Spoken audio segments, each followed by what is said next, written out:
প্রাকৃতিক পরিবেশের উপরে কোনো কিছু সৌন্দর্যময় হতে পারে না, আর সেই কারণে বারবার প্রাকৃতিক পরিবেশে ছুটে আসি। আজও ঠিক চলে আসলাম আপনাদের সামনে একটি প্রাকৃতিক পরিবেশের উপস্থাপনা নিয়ে।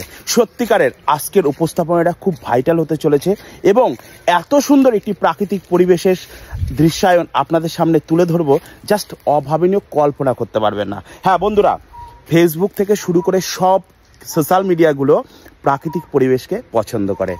আপনারা বিভিন্ন রকম প্রাকৃতিক পরিবেশের সৌন্দর্যময় দৃশ্যগুলো তুলে ধরুন সবার সামনে, যা দেখতেও ভালো লাগবে এবং আপনাদের ভিডিওগুলো ভাইরাল হতেও কিন্তু সবাই আপনাদের ভিডিওগুলোতে ভালোবাসা দেবে।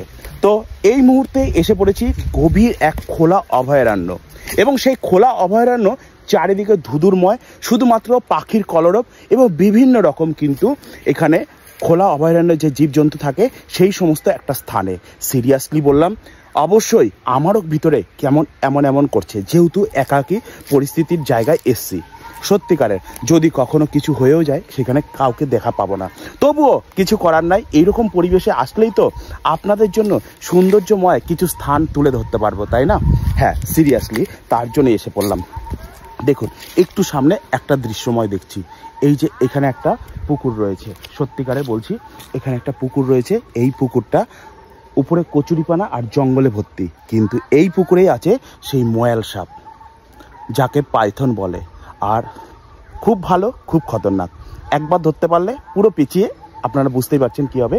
এবং আরও বিভিন্ন রকম সব থেকে এশিয়া মহাদেশের যে সব থেকে বিষধর রয়েছে তাও কিন্তু আছে। তবুও একটাই কথা আপনাদের সতর্কবার্তা, জঙ্গলে যখনই আসবেন তখন অবশ্যই একাকী আসবেন না, সতর্কবার্তা অবলম্বন অবশ্যই প্রত্যেকটা মুহূর্তে রাখবেন। তবে সৌন্দর্যময় স্থানগুলোতে না আসলে কখনোই কিন্তু আপনারা এত সৌন্দর্য তুলে ধরতে পারবেন না বন্ধুদের জন্য। আপনারা ভাবছেন এদিক ওদিকে কেন দেখাচ্ছি, ওই যে সতর্ক, ঠিক। তো এইরকম স্থানগুলোতে এসে কত সুন্দরময় জায়গা দেখা যায়। অবশ্যই অ্যালার্ট, বি অ্যালার্ট, অবশ্যই বি অ্যালার্ট আপনাদের অলওয়েজ থাকতে হবে।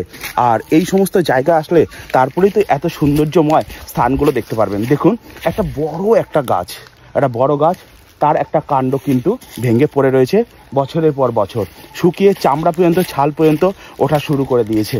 কি দারুণ লাগছে, একদম ভিতরে চলে গেছে। সত্যি এইগুলো যদি নিজস্ব এলাকার জায়গায় হতো তাহলে আমরা কি করতাম, আমরা যেটা করতাম আর কি, সেটা হচ্ছে সোজা এখানে আসতাম, এখানে এসে এইভাবে পা দিতাম আর এইভাবে উপরে উঠে আসতাম, তাই তো? তবু আজও উঠে এসেছি, আজও উপরে কিন্তু উঠে এসেছি। চলুন আর একটুখানি সামনে যাই, বেশি দূর যাবো না, যেহেতু একা এসেছি। অ্যাডভেঞ্চার বাই অ্যাডভেঞ্চার, কিছু করতে গেলে কিছু তো অবশ্যই দেখুন আমি কিন্তু কাঁপছি, বাট কিছু করার নেই। एडवेंचर के लिए कुछ भी करना पड़ेगा। देखिए সত্যিকারের এই হচ্ছে গাছের গুড়ি চলে গেছে, যদিও অনেক দূর যেতে পারবো, কিন্তু পায়ে শু পরা আছে। আর এই শু নিয়ে আমি যেতে চাইছি না, কারণ অবশ্যই এই যে গাছের যে চামড়াগুলো এগুলো খোলা রয়েছে, তো সেই জায়গাটায় অবশ্যই ডিসব্যালেন্সিং হয়ে নিচে চলে যেতে পারি। তাই আপনাদের জন্য এইরকম পরিবেশের উপস্থাপনাগুলো সর্বদাই আমি তাপস শিকদার আপনাদের জন্য তুলে ধরছি। তবে একাকী পরিবেশে নিজেকে কখনো সময় দিতে হয়, অবশ্যই আপনার মনটা সৌন্দর্যময় হয়ে কেটে উঠবে। এইরকম উপস্থাপনাগুলো যদি আপনাদের ভালো লাগে অবশ্যই সঙ্গে থাকবেন, এবং প্রতিনিয়ত আপনাদের জন্য এইরকম উপস্থাপনা আমি আপনাদের সামনে তুলে ধরবো।